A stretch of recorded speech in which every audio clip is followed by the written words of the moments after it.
காதல் இது வெறும் வார்த்தை அல்ல. சிலருக்கு வாழ்க்கை, பலருக்கு ஒரு தேடல். ஆனால் அந்த தேடலை ஒரு புதிராக மாறினால், ஒரு புறம் கண்டிப்பு, கௌரவம், குடும்பம் என வாழ்ந்து கொண்டிருக்கும் ஒரு பெண் நிவேதா, மறுமுறை விதிமுறைகளை வெறுக்கும் மர்மமான பார்வையால் மனதை ஊடுருவும் வார்த்தைகளால் வசீகரிக்கும் ஒரு கவிஞன் ஆகாஷ். அவன் சொன்னான், கண்ணோடு கண்ணை மட்டும் பார்த்து பேசி மனசுல மட்டும் உறவாடுற இந்த காதலுக்கு உன் பெர்மிஷன் தேவையில்லை. உடைந்த இதயங்களின் வடுக்களை தடவி கொடுக்கும் இந்த விசித்திரமான காதல் பயணம் உங்கள் இதயத்தை வருடி செல்ல போகிறது. தொடர்ந்து கேளுங்கள். இந்த மௌன போரில் வெல்லப்போவது காதலா அல்லது சமூகத்தின் விதிகளா? உங்களுடன் நான், உங்கள் கயல். வாருங்கள்.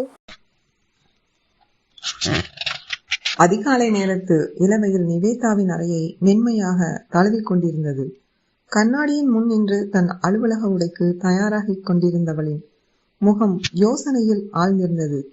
ஒரு டீம் லீடராக அலுவலகத்தில் 100 பேரை சமாளிக்கும் அவளுக்கு தன் வீட்டில் இருக்கும் ஒரே ஒரு தம்பியை சமாளிப்பதுதான் பெரும் சவாலாக இருந்தது. அறையை விட்டு வெளியே வந்தபோது ராகுல் சோஃபாவில் அமர்ந்து எதையோ வெறித்து பார்த்து கொண்டிருப்பதை பார்த்து அவளுக்குள் சந்தேகம் துளிர்விட்டது. அவன் அருகில் சென்று அமர்ந்த நிவேதா, ராகுல், என்னாச்சு? ஏன் இன்னும் கிளம்பாம இங்கே உட்கார்ந்திருக்க? இன்னைக்கு உனக்கு கோச்சிங் கிளாஸ் இருக்குல்ல என்று கேட்டாள். ராகுல் மெதுவாக தலை நிமிர்ந்து அவளை பார்த்தான். அவனது கண்களில் ஒரு விதமான ஏக்கம் தெரிந்தது. லவ் பண்றதுக்கு நல்ல கேரக்டரா இருந்தா போதுமா? வேற என்னதான் வேணும்? டிஃபென்ஸ் இண்டிபெண்டன்ஸ் ஆன் பீப்புள், இதுதான் லவ். லவ் இப்படியே இருக்கணும்னு எந்த ரூல்ஸும் கிடையாதக்கா என்று அவன் சொல்லும்போது அவனது குரலில் ஒரு முதிர்ச்சி தெரிய முயன்றது. நிவேதா லேசாக சிரித்துவிட்டு, உனக்கு 26 வயசு ஆகுது, அந்த பொண்ணை உனக்கு 24 வருஷமா தெரியும், எப்பதான் லவ் வந்துச்சு? டேய், அது வரைக்கும் நீங்க ஃப்ரெண்டா தானே இருந்தீங்க, ஏன் இன்னும் கிளாஸ் போகாம இருக்க என்று கேட்டாள். ராகுல் தயங்கியபடியே, நேற்று ப்ரப்போஸ் பண்ணேன்கா, அவ லவ் வேணான்னு சொல்லிட்டா என்றான். அவனது சோகம் நிவேதாவை வருத்தமடைய செய்தாலும் அவனது படிப்பு கெட்டுவிடக்கூடாது என்ற கவலையில், இன்னைக்கு ஏன் கிளாஸ் போகல, பொய் சொல்லாம சொல்லு என்றாள். இன்னைக்கு சாரோட பாட்டி இறந்துட்டாங்களாம்க்கா, அதனால லீவு. சத்தியமாக்கா, உன்கிட்ட பொய் சொல்ல மாட்டேன் என்றான் ராகுல். நிவேதா அவனை ஒரு தீர்க்கமான பார்வை பார்த்துவிட்டு, பார்க்கலாம், என்னைக்காவது ஒரு நாள் என்கிட்ட மாட்டுவ, அன்னைக்கு அப்பா அம்மா கிட்ட வச்சு உன்னை கவனிக்கிறேன் என்று சொல்லிவிட்டு அலுவலகத்திற்கு புறப்பட்டாள். அலுவலகம் சென்ற நிவேதாவிற்கு அங்கு காத்திருந்தது ஒரு பெரிய அதிர்ச்சி. முக்கியமான கிளையண்ட் மீட்டிங் இருக்கும் நாளில் அந்த ப்ராஜெக்டின் முதுகெலும்பான ஆகாஷ் இன்னும் அலுவலகம் வரவில்லை. போனை எடுத்து அவனுக்கு அழைத்தாள். எதிர்முனையில் ஆகாஷ் மிகவும் நிதானமாக ஹலோ என்றான். ஆகாஷ், இன்னைக்கு ஆபீஸ் வரமாட்டேன்னு சொல்லத்தான் கால் பண்ணியா?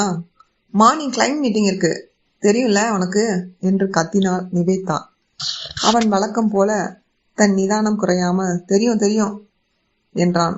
அப்புறம் லீவுன்னு சொன்னா என்ன அர்த்தம்? பர்சனல் ஒர்க்னா இப்படிதான் சொல்லாம இருப்பியா? டீம் லீடர் நீதான், ஞாபகம் இருக்குல்ல என்று கேட்ட நிவேதாவிற்கு வெளியே ஒரு பர்சனல் ஒர்க், அப்புறம் பார்க்கலாம் என்ற அவனது பதில் எரிச்சலை ஊட்டியது. ஆகாஷ் எப்போதும் எப்படித்தான், திறமைசாலி, ஆனால் யாரையும் மதிக்க மாட்டான். குறிப்பாக நிவேதாவிடம் ஒரு வித திமிர்த்தனத்தோட தான் பேசுவான். அன்று மாலை தம்பியை தேடி பூங்காவிற்கு சென்ற நிவேதா அங்கு கண்ட காட்சி அவளை உறைய வைத்தது. அங்கு ஆகாஷ் தன் தம்பி ராகுலை மிரட்டி கொண்டிருந்தான். ராகுல் பயந்து போய் தள்ளி நிற்க ஆகாஷ் அவனை நோக்கி சீறிக்கொண்டிருந்தான். ஓடி சென்று இடையில் நின்ற நிவேதா, ஆகாஷ், இங்க என்ன பண்ற? ஆபீஸ் வராம இங்க என் தம்பியை மிரட்டிட்டு இருக்கியா என்று கோபமாக வினவினாள். ஆகாஷ் ஒரு நிமிடம் திகைத்துவிட்டு பின் ராகுலை பார்த்து, தம்பியா? சாரி, இனிமே இந்த மாதிரி டிஸ்டர்ப் பண்ணாத, சரியா? நல்லா சமத்தா படிக்கணும், குட் தம்பி என்று சொல்லிவிட்டு நகர முயன்றான். ஆனால் நிவேதா அவனை விடவில்லை. ஆகாஷ், எதுக்காக என் தம்பி அடிக்க வந்த? உனக்கு என்ன பிரச்சனை என்றாள். ஆகாஷ் அவளை தீர்க்கமாக பார்த்தான். தப்புதான், நான் பண்ணது தப்புதான் ஒத்துக்கிறேன். ஆனா உன் தம்பி பண்றது உனக்கு தெரியுமா என்றான்.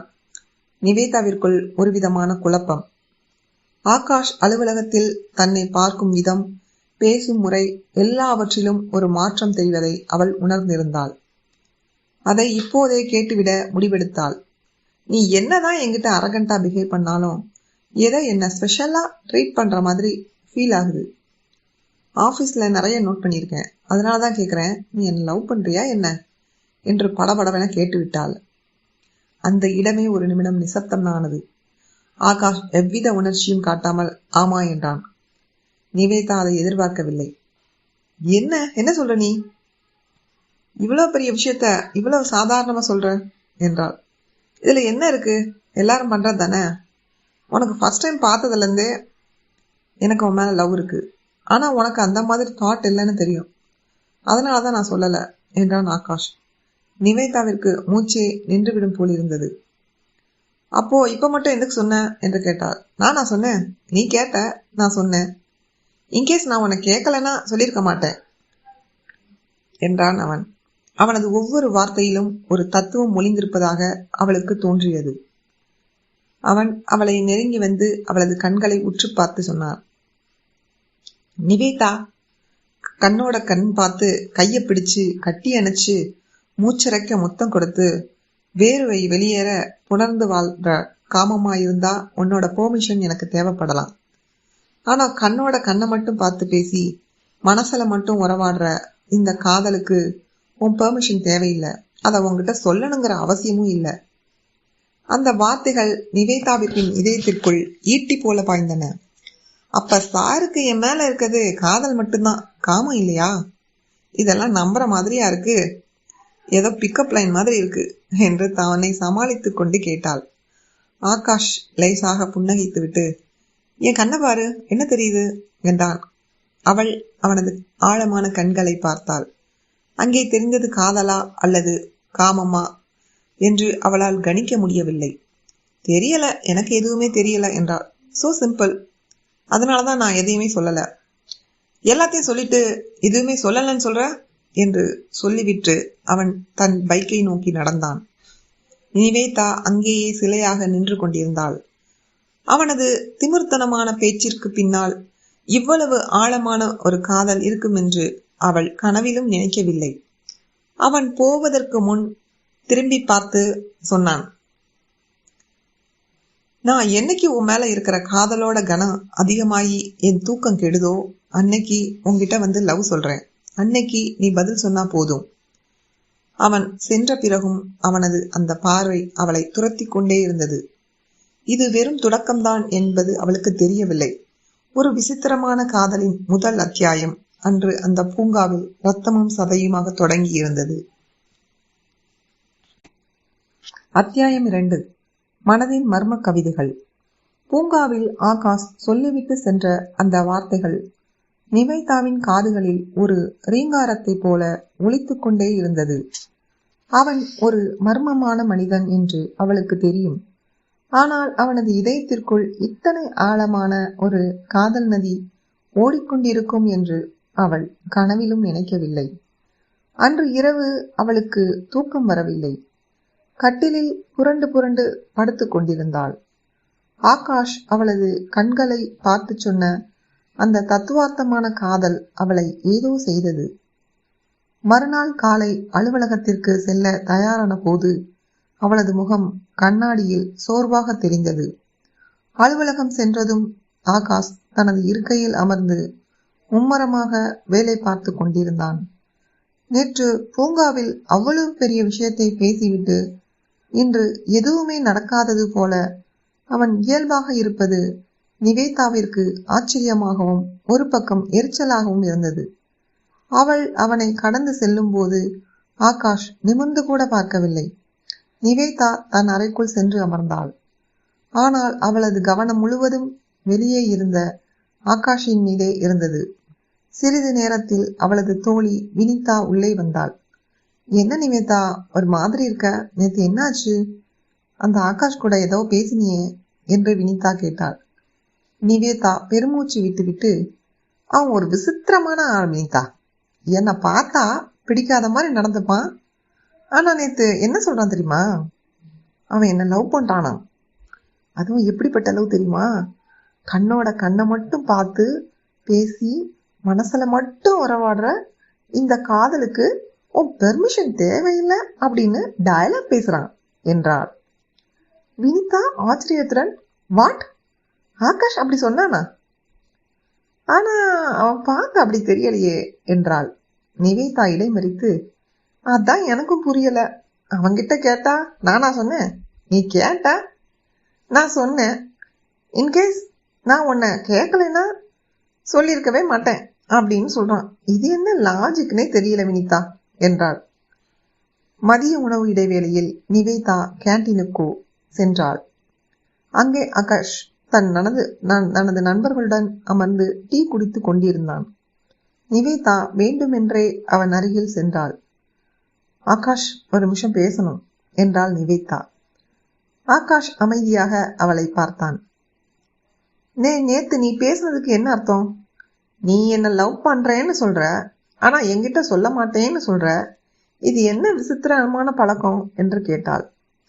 ஆகாஷ் தனது டீ கிளாஸை கீழே வைத்துவிட்டு நிவேதாவின் கண்களை நேரடியாக பார்த்தான்.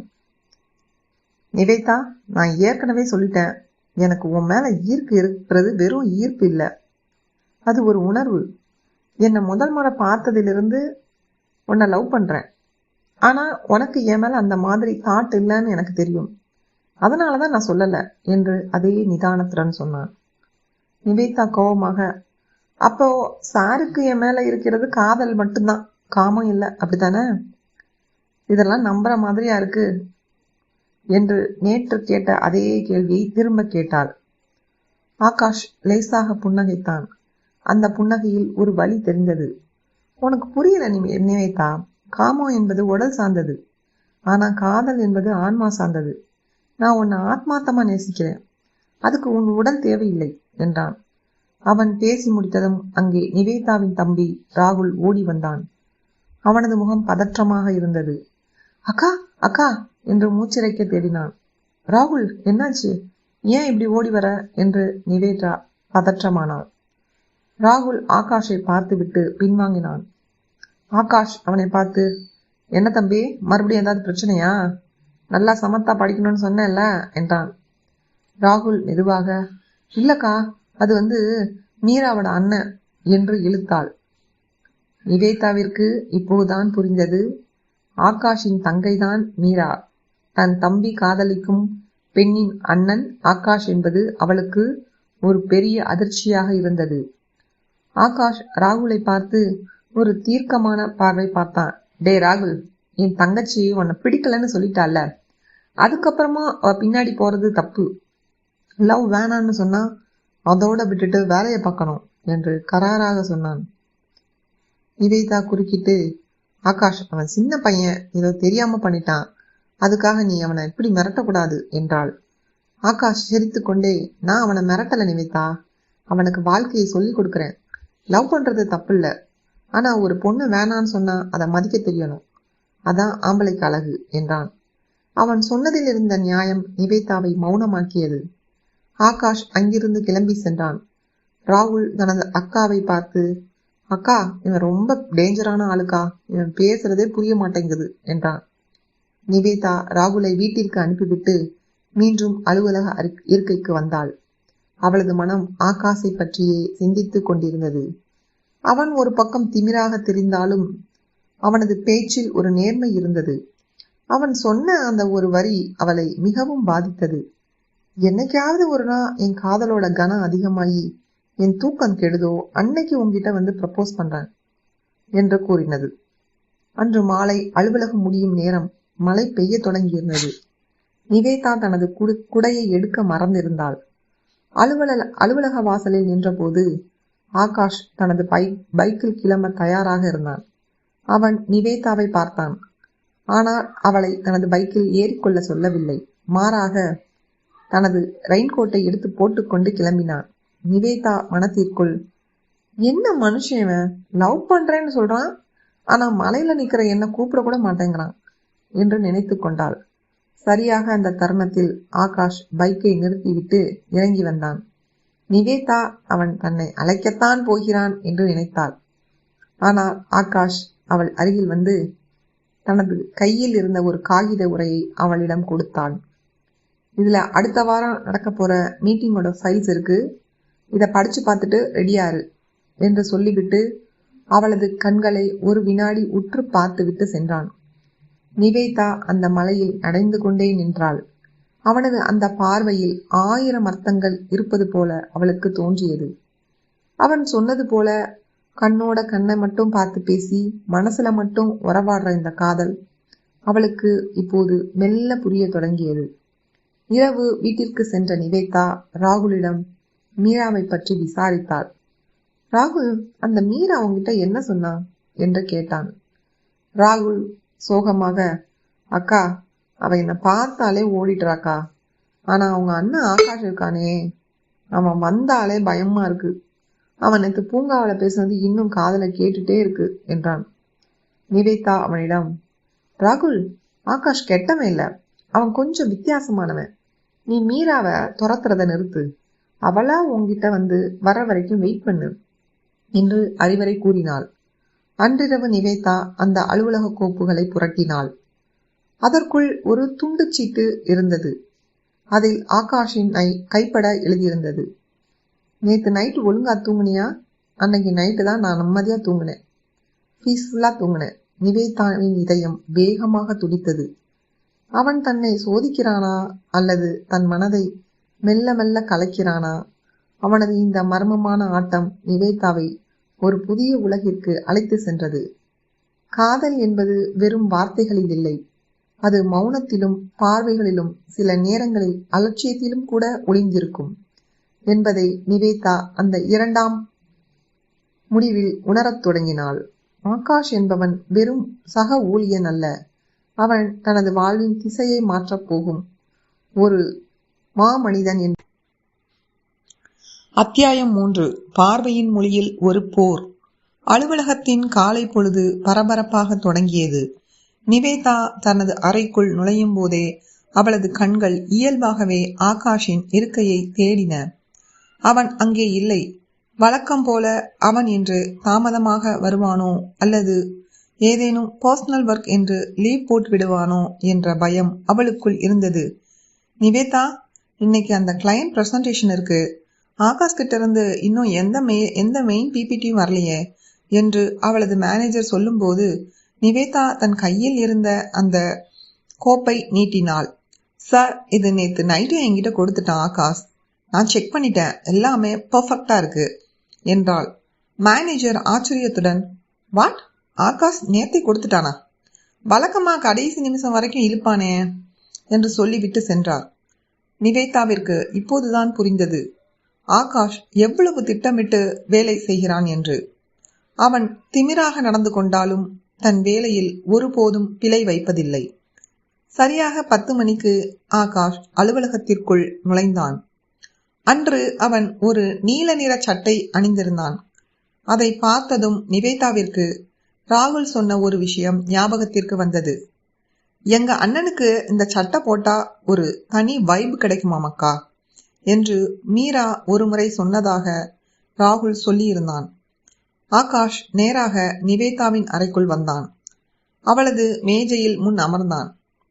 நேத்து நைட்டு நான் கொடுத்த நோட்டை படிச்சியா என்று அவன் நேராக கேட்டான். நிவேதா திகைத்து போய், ஆமா படிச்சேன், ஆனா எதுக்காக அதை என்கிட்ட கொடுத்த? நீ நிம்மதியா தூங்குனதுக்கும் எனக்கும் என்ன சம்பந்தம் என்று கேட்டு தற்காத்து கொண்டாள். ஆகாஷ் அவளை ஊடுருவி பார்ப்பது போல ஒரு பார்வை பார்த்தான். நிஜமாதான் கேக்குறியா? அன்னைக்கு நான் நைட்டு தான் என் மனசுல இருந்த பாரத்தை இறக்கி வச்சேன். நீ கேட்ட, நான் சொன்னேன், அதுக்கப்புறம் தான் எனக்கு தூக்கமே வந்துச்சு. நிவேதா சமாளித்து கொண்டு, நீ சொல்றதெல்லாம் எனக்கு சுத்தமா புரியல ஆகாஷ். நீ என்ன லவ் பண்றேன்னு சொல்ற, ஆனா ஆபீஸ்ல மத்தவங்க முன்னாடி என்ன அலட்சியமா நடத்துற. இது என்ன மாதிரியான லவ் என்றாள். ஆகாஷ் எழுந்து நின்றான். நிவேதா, நான் ஏற்கனவே சொன்னதுதான், காமம் இல்லாத காதலுக்கு உன் பெர்மிஷன் தேவையில்லை. ஆனா அந்த காதல் உன்னை பாதிக்குதுன்னா எனக்கு தெரியும், அதான் அந்த நோட் கொடுத்தேன் என்று சொல்லிவிட்டு நகர்ந்தான். அவன் சென்ற சிறிது நேரத்தில் நிவேதாவின் தம்பி ராகுல் போன் செய்தான். அவன் குரல் மிகவும் உற்சாகமாக இருந்தது. அக்கா, இன்னைக்கு ஒரு விஷயம் தெரியுமா?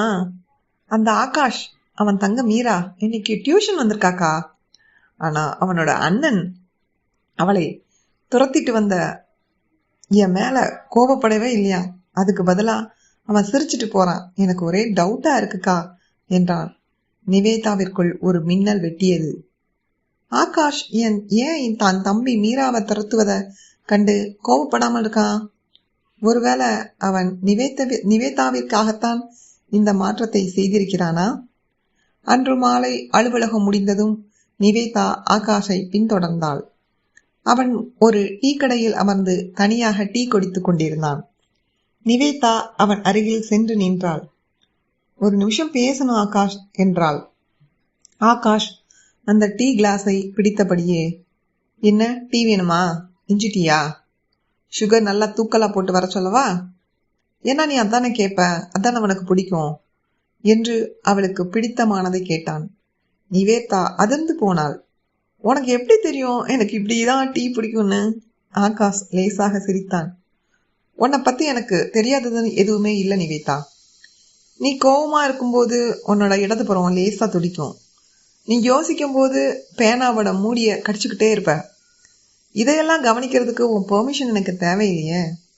நிவேதாவிற்குள் ஒரு சிலிர்ப்பு ஏற்பட்டது. ஆகாஷ், எதுக்காக இப்படி பண்ற? நீ என்ன லவ் பண்றன்னு சொன்னதுக்கு அப்புறம் என்னால எதையுமே நார்மலா பண்ண முடியல. ஏன் என்ன ஒரு வார்த்தை கூட கன்சல்ட் பண்ணாம இதையெல்லாம் பண்ற? ஆகாஷ் டீயை குடித்து விட்டு கிளாஸை வைத்தான். நான் ஏன் உன்ன கேட்கணும்? என் காதலோட கனம் அதிகமாகும் போது நான் உங்ககிட்ட வந்து ப்ரப்போஸ் பண்ணுவேன்னு சொன்னேன். அது வரைக்கும் நான் உன்னை ரசிக்கிறது ஏன் உரிமை என்றான் கராராக. இது திமிர் ஆகாஷ் என்று கத்தினாள் நிவேதா. இல்ல நிவேதா, இது தெளிவு. எனக்கு உன்னை தெரியும், ஆனா உனக்கு உன்னையவே தெரியல. நீ இப்ப ஏன் என் கூட இங்க நின்று பேசிட்டு இருக்க? உனக்கு என் மேல கோபம் இருந்தா என்னை விட்டு போயிருக்கலாமே, ஆனா நீ வரல. ஏன்னா உனக்கும் அந்த வைப் பிடிச்சிருக்கு என்று சொல்லிவிட்டு அவன் தனது பைக்கில் கிளம்பினான். அவன் சென்ற பிறகு நிவேதா அங்கேயே அமர்ந்திருந்தாள். அவள் தனக்குத்தானே கேட்டுக்கொண்டாள். உண்மையிலேயே நான் அவனை லவ் பண்றேனா? அவன் பேசுற ஒவ்வொரு வார்த்தையும் என்னை ஏன் இப்படி புலம்ப வைக்குது? அவளது ஆழ்மனம் சொல்லியது. ஆமா, அவன் ஒரு ரகசிய கவிஞன். அவனோட காதல் உன்னை மெல்ல மெல்ல செதுக்கிட்டு இருக்கு. அன்றிரவு நிவேதா ராகுலிடம் பேசினாள். ராகுல், அந்த ஆகாஷ் பத்தி வேற என்ன தெரியும்? ராகுல் சொன்னான். அவன் ஒரு பெரிய கம்பெனில அட்மினிஸ்ட்ரேஷன்ல ஒர்க் பண்ண வேண்டியவன்க்கா. ஆனா அவன் எதையோ தேடி இந்த சின்ன கம்பெனிக்கு வந்திருக்கான்னு சுரேஷ் சொன்னான். அவனுக்கு பின்னாடி ஏதோ ஒரு பெரிய கதை இருக்குக்கா. நிவேதாவிற்கு தூக்கம் வரவில்லை. அவள் ஆகாஷின் அந்த நீல நிற சட்டையை பற்றியும் அவன் சொன்ன அந்த காமமில்லாத காதல் பற்றியும் சிந்தித்துக் கொண்டிருந்தாள். ஒரு ஆணை பார்த்ததும் கோபப்பட வேண்டியவள் இப்போது அவனது அலட்சியத்தை ரசிக்க தொடங்கியிருந்தாள். தூக்கம் போச்சு எனக்கு, நேத்து நீ சொன்னதை பத்தி தான் ஒரே ஞாபகம் என்று தனக்குத்தானே சொல்லிக் கொண்டாள் நிவேதா.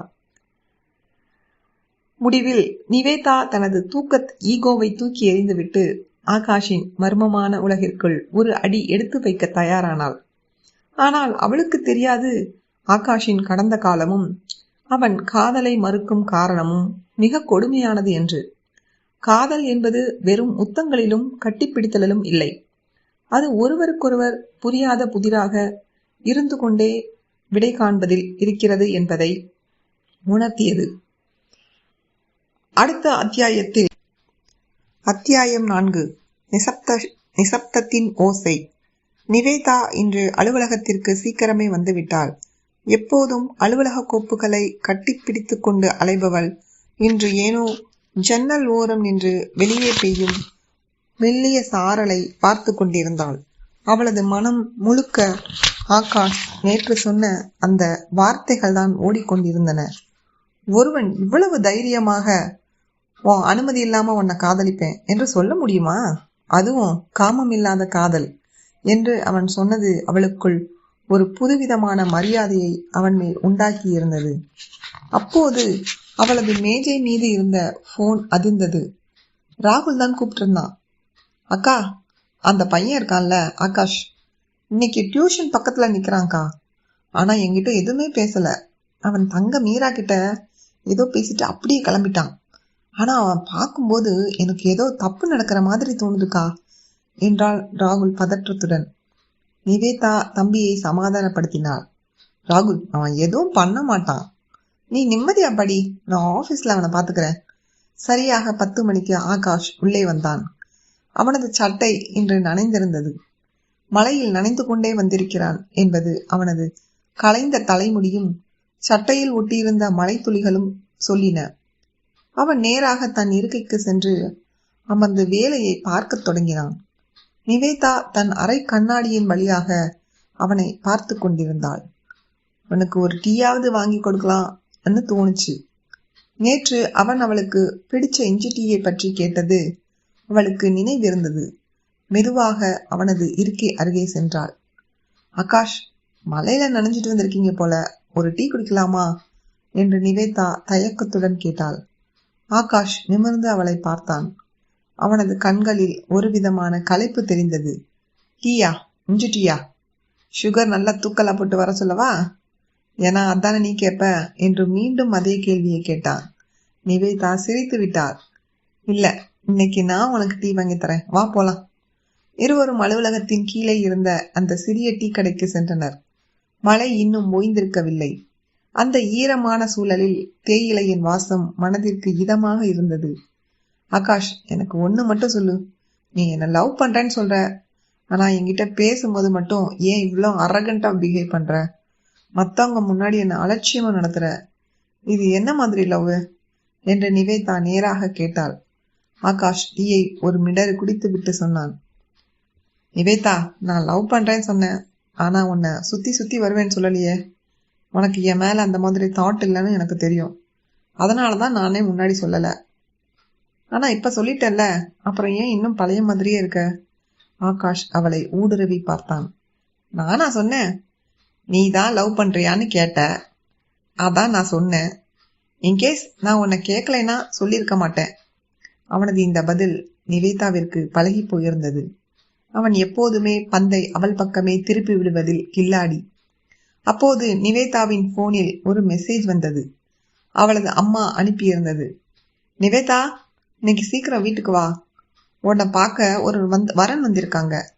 மாப்பிள்ளை போட்டோ வாட்ஸ்அப் பண்ணியிருக்கேன் பாரு. நிவேதாவின் முகம் சட்டென மாறியது. அதை கவனித்த ஆகாஷ், என்ன வீட்டுல மாப்பிள்ளை பார்க்க ஆரம்பிச்சிட்டாங்களா என்று கேட்டான். நிவேதா அதிர்ச்சியுடன், உனக்கு எப்படி தெரியும் என்றாள். ஆகாஷ் லேசாக புன்னகைத்தான். உன் முகத்தை பார்த்தாலே தெரியுதே. ஆனா ஒண்ணு மட்டும் ஞாபகம் வச்சுக்கோ, நீ என் மேல வச்சிருக்க நம்பிக்கையும் நான் மேல வச்சிருக்க நம்பிக்கையும் இந்த கல்யாணம் தான் முடிவு பண்ணுமா? நிவேதாவிற்கு தூக்கி வாரி போட்டது. ஆகாஷ், நீ என்ன பேசிட்டு இருக்க? கல்யாணங்கிறது ஒரு லைஃப். நீ என்னன்னா இவ்வளவு சாதாரணமா சொல்ற? ஆகாஷ் டீ கிளாஸை வைத்துவிட்டு அவளுக்கு மிக அருகில் வந்தான். அவளது கண்கள் அவனது கண்களை சந்தித்தன. அங்கே ஒரு நிமிடம் காலம் உறைந்து நின்றது. காதலுக்கும் கல்யாணத்துக்கும் சம்பந்தமே இல்லை நிவேதா. நான் அதிகமா லவ் பண்ற பொண்ணு நீதான். ஆனா கல்யாணங்கிற ஒரு செட் ஆஃப் ரூல்ஸ் மேல எனக்கு நம்பிக்கை இல்லை என்றான். அவன் ஒரு குண்டை வீசினான். நிவேதாவால் அவனது பேச்சை ஜீரணிக்க முடியவில்லை. அப்போ நான் யாருக்கும் கல்யாணியாகி போறத நீ வேடிக்கை பாப்பியா? ஆகாஷ் அமைதியாக சொன்னான். தூக்கம் போச்சு எனக்கு. நேத்து நீ சொன்னதை பத்தி தான் ஒரே ஞாபகம். நீ சொன்னல, அதே மாதிரி எனக்கும் உன் ஞாபகம் இருக்கு. ஆனா உன்னை நான் கட்டாயப்படுத்த மாட்டேன். உன்னோட அன்கண்டிஷனல் லவ் மட்டும்தான் எனக்கு வேணும். நிவேதா அங்கிருந்து விருட்டென கிளம்பினாள். அவளது ஈகோ காயப்பட்டிருந்தது. லவ் பண்றேன்னு சொல்றான், சொல்லிட்டு கல்யாணம் பண்ணிக்க மாட்டேன்னு சொல்றான். இவன் என்ன மாதிரியா மனுஷன் என்று மனதிற்குள் புழுங்கினாள். அன்று மாலை அலுவலகம் முடிந்து வீட்டுக்குள் சென்றபோது வீட்டில் மாப்பிள்ளை வீட்டார் வந்திருந்தனர். நிவேதா விருப்பமில்லாமல் அங்கே அமர்ந்திருந்தாள். மாப்பிள்ளை அவளிடம் பேச வந்தபோது அவளது நினைவெல்லாம் ஆகாஷ் சொன்ன அந்த பேச்சுகள் தான் இருந்தன. நிஜமாதான் கேக்குறியா? அன்னைக்கு நைட்டு தான் என் மனசுல இருந்த பாரத்தை இறக்கி வச்சேன். அதுக்கப்புறம் தான் எனக்கு தூக்கமே வந்துச்சு என்று அவன் சொன்ன அந்த தூய்மையான காதல் ஒரு புறம், இந்த திருமண ஏற்பாடுகள் மறுபுறம் என நிவேதா நசுக்கப்பட்டாள். தன்னை பார்க்க வந்த மாப்பிள்ளையிடம் அவள் எதுவும் பேசவில்லை. அவளது மௌனம் சம்மதம் என்று பெரியவர்கள் நினைத்து கொண்டனர். ஆனால் நிவேதாவிற்கு தெரியும், அவள் ஆகாஷின் அந்த மர்மமான வலையில் முழுமையாக விழுந்து விட்டாள் என்று. அன்றிரவு நிவேதா ஜன்னல் வழியே நிலவை பார்த்து கொண்டிருந்தாள். அவளது மனசாட்சி அவளிடம் கேட்டது, நிவேதா, அவன் லவ் பண்றேன்னு சொல்றான், ஆனா எந்த உரிமையும் எடுத்துக்க மாட்டேங்கிறான். ஆனா நீ அவனை நினைச்சு ஏன் இவ்வளவு உருகுற? அவளுக்கு ராகுல் சொன்னது நினைவுக்கு வந்தது. அவன் நல்லா பேசுறான்கா, என்னை விட நல்லாவே பேசுறான். அவன் மனசுல இவ்வளோ இருக்குன்னு எனக்கே அன்னைக்குதான் தெரிஞ்சது. நிவேதா ஒரு முடிவிற்கு வந்தாள். ஆகாஷின் அந்த கல்யாணம் இல்லாத காதல் எதனால் என்பதை அவள் கண்டுபிடித்தே தீர வேண்டும். அவன் ஏன் இப்படி ஒரு முடிவில் இருக்கிறான்? அவனது கடந்த காலத்தில் ஒளிந்திருக்கும் அந்த ரகசியம் என்ன? நிவேதாவிற்கும் ஆகாஷுக்கும் இடையிலான அந்த பனிப்போர் இப்போது ஒரு ஆழமான உணர்ச்சி போராட்டமாக மாறியிருந்தது. ஆகாஷ். அத்தியாயம் 5. எரியும் தணலாய் ஒரு காதல். நிவேதாவின் வீடு அன்று உறவினர்களால் நிறைந்திருந்தது. மாப்பிள்ளை வீட்டார் வந்து சென்றதிலிருந்து அவளது அம்மா மிகவும் உற்சாகமாக இருந்தாள். ஆனால் நிவேதாவிற்குள் ஒரு தணல் எரிந்து கொண்டிருந்தது. ஆகாஷ் சொன்ன அந்த வார்த்தைகள், கல்யாணத்துல எனக்கு நம்பிக்கை இல்லை, அவளை தூங்க விடாமல் செய்தது. அந்த வார்த்தை தூங்க விடாமல் வதைத்தது. ஒரு பக்கம் குடும்பத்தின் கௌரவம், இன்னொரு பக்கம் இனம் புரியாத, எதற்கும் கட்டுப்படாத ஆகாஷின் காதல். காலையில் அலுவலகம் கிளம்பும் போது ராகுல் அவளை வழிமறித்தான். அக்கா, அந்த மாப்பிள்ளை உனக்கு பிடிச்சிருக்கா? நிஜமா சொல்லுக்கா, எனக்கு அந்த ஆகாஷ் பேசுறதான் இன்னும் மண்டையில ஓடிட்டு இருக்கு. அவன் என்ன சொன்ன தெரியுமா? லவ் வேணாம்னு சொன்னா அதோட விட்டுட்டு வேலையை பார்க்கணும் அப்படின்னு எனக்கும் அட்வைஸ் பண்ணாங்க்கா. ஆனா அவன் உன்னை காதலிக்கிறேன்னு சொல்லிட்டு கல்யாணம் வேணான்னு சொல்றது எனக்கு சரியா தெரியலக்கா என்றான். நிவேதா பதில் பேசாமல் அலுவலகம் வந்தாள். அலுவலகத்தில் நுழைந்த போது ஆகாஷ் அவளை தவிர்க்க முயன்றான். அவள் நேராக அவனது கேபினுக்கு சென்றாள். அவனது கண்கள் சிவந்திருந்தன. இரவு முழுவதும் அவன் தூங்கவில்லை என்பது அப்பட்டமாக தெரிந்தது. ஆகாஷ், எனக்கு இப்பவே பதில் வேணும். நேற்று மாப்பிள்ளை வீட்டுல இருந்து வந்திருந்தாங்க. எங்க வீட்டுல எல்லாருக்கும் ஓகே. நான் என்ன சொல்லணும்னு எதிர்பார்க்கிற என்று படபடவென கேட்டாள். ஆகாஷ் நிதானமாக தலை நிமிர்ந்து அவளை பார்த்தான். அவனது பார்வையில் ஒரு தீவிரம் இருந்தது. யார் உன்னை பொண்ணு பார்க்க வர சொன்னா? நான் உன்னை பொண்ணு பார்க்க வர சொன்னனா? உன் அம்மா தான் வர சொன்னாங்க. எப்பவும் பொண்ணு பார்க்க போறீங்க அப்படின்னா அந்த பொண்ணுகிட்ட ஃபர்ஸ்ட் கேளுங்கடா என்று அவன் யாரிடமோ சொல்வது போல சொன்னான். ஆகாஷ், விளையாடாத, இது என் வாழ்க்கை என்று கத்தினாள் நிவேதா. நிவேதா, என் கண்ணை பாரு, என்ன தெரியுது? காதலா? தெரியல. எனக்கு எதுவுமே தெரியல என்று அவளது வார்த்தைகளையே அவளிடம் திருப்பிச் சொன்னான். உனக்கு என் மேல காதல் இருக்கா இல்லையாங்கிறது இப்போ கேள்வி. அந்த மாப்பிள்ளை மேல உனக்கு ஈர்ப்பு இருக்கா? எனக்கு உன் மேலதான் ஈர்ப்பு இருக்கு ஆகாஷ். ஆனா நீ ஒரு கமிட்மெண்ட் கொடுக்க மாட்டேங்கிற. ஒரு பெண்ணோட வாழ்க்கைக்கு கல்யாணம் ஒரு பாதுகாப்பு இல்லையா என்று ஆதங்கப்பட்டாள். ஆகாஷ் எழுந்து ஜன்னல் ஓரம் சென்றான். வெளியே வெயில் சுட்டரித்தது. இங்க நமக்கு என்ன வேணும்னு தெரியாம குழப்பத்திலேயே வாழ்றதுதான் மனுஷங்க மட்டும்தான். அப்படி அந்த மனுஷங்க ஃபாலோ பண்ற கல்யாணத்துல மட்டும் எனக்கு எப்படி நம்பிக்கை இருக்கும் என்று அவன் தனது கொள்கையை மீண்டும் ஆழமாக பதிவு செய்தான்.